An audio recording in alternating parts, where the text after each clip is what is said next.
29 ऑगस्टला मराठे मुंबईत येणार किती? या सरकारला संविधानिक मार्गाने जी आम्ही मागणी करतोय मराठा समाज, ही मागणी सरकारच्या कानात गेलेली आहे, परंतु सरकार बोलसटल्यापणासारखे करत आहे. परंतु यावेळेस जोपर्यंत मराठा आरक्षण भेटत नाही तोपर्यंत मुंबई सोडायची नाही, हा ठाम निर्धार आम्ही मराठा समाजाने घेतलेला आहे.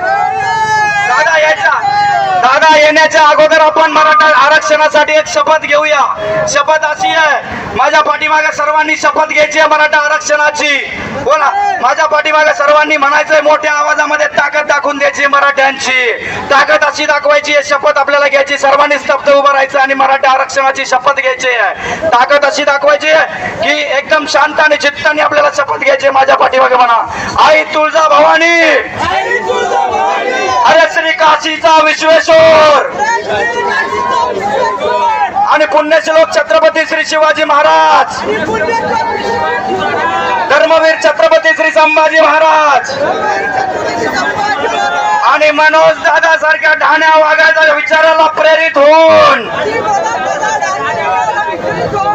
आम्ही सर्व मराठा समाज, या मराठा समाजाला आरक्षण देण्याची आम्ही शपथ घेतोय.